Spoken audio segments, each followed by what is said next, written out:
Right cut பண்ணி அப்படியே left வாங்க. அதேதான்ப்பா, அங்க யாரா இருந்தா கேட்டு வாங்க, பக்கத்துல தான். சரி வாங்க வாங்க. சார் திடீர்னு காரை வித்துறீங்க, டிரைவர் அனுப்பிச்சிருவீங்க, என்ன அனுப்பிச்சிட மாட்டீங்களா சார்? அனுப்ப மாட்டான், பயப்படாதியா, கம்முனியா. சார் நான் கேள்விப்பட்டது உண்மைதானே சார்? காரை வித்துட போறீங்க? அது வந்து ஆமா வித்துற போறாங்க, உங்களுக்கு வேலை கிடையாதான்? யோ நீ கம்முனியா. சார் இப்ப வேலையை விட்டு அனுப்பிச்சிட்டீங்கன்னா நான் எங்க சார் போவேன்? போய் சம்சா சுட்டு வித்து போச்சுக்க போ. எவ்வளவு கிண்டல் பண்ண நீ என்ன? ஏய் இதெல்லாம் இப்ப பேசுற டைமாடா? எவ்வளவு வெறுப்பேத்திக்கிறான் தெரியுமா சார்? நான் பிள்ளை இருக்கிறவனா இவர் கார்ல போவாராம். யோ ஏன் நீ வேற வெறுப்பேத்திட்டு இருக்க? சார் எனக்கு ஒரு வழி சொல்லுங்க சார். கொஞ்ச நேரம் பேசினா கை வெளி, கால் வெளி, முதுகு வெளி, மூஞ்சி வெளி எல்லாம் வரும். யோ நான் உன்கிட்ட பேசல, சாரிட்டு தான் பேசிட்டு, நீ கம்முனு இரு. என்னடா என்ன பண்ணுவேன்? அதான் வேலை விடுத்துக்கிட்டாருல உன்ன.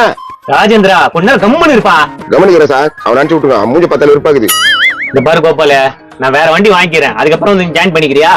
அது வரைக்கும் நான் என்ன சார் பண்றது? அம்மா தாயே போய் பிச்சைடு. பாருங்க சார் அடிக்கிட்டு வரான். கொஞ்ச நேரம் கம்முன்னு இருடா. மூஞ்சி விட முடியா? பெட்ரோல் தேடி வித்தலாம் சொல்லிட்டேன் சார் கிட்ட. பெட்ரோல் திருடி ஊத்துனா? சார் போய் சொல்றேன் சார். அந்த ஆளு பொய்யா? எங்க அப்பா, எங்க அம்மா, எங்க தாத்தா, எங்க ஆயா மேல சத்தியமா நான் போய் சொல்ல மாட்டேன் சார். அவன் போய் சொல்றான் சார். இவன் தான் பருப்பு எண்ணெய் எல்லாம் தெளிய எடுத்துட்டு போய் விற்பான் சார். என்னங்கடா ஆள் மாத்தி மாத்தி எதோ சொல்லிட்டு இருக்கீங்க? அவன் போறான் பத்தி சொல்றான் சார். அவனை பத்தி சொல்லல, அதனால என்ன பத்தி சொல்றான். ஏய் இங்க பாருடா, 2 பேர் உண்மையை சொல்லுங்க. நீ பருப்பு எண்ணெய் திருடியா? நீ பெட்ரோல் திருடியா? சார் இரு சார் ஒரு நிமிஷம். டேய் நீ சொன்னதை வாபஸ் வாங்கிட, நான் சொன்னதை வாபஸ் வாங்கிக்கிறேன். என்ன பண்ணலாம்? Okay sir. அவன் பருப்பு எண்ணெய் தெரியல சார். பாத்தீங்களா சார், இப்போ பத்தி உண்மை ஃபுல் பிராட் பையன் தான் சார். மறக்காம இந்த வீடியோவை ஃபுல்லா பாருங்க, கீழே ஸ்கிரீன்ல கிளிக் பண்ணி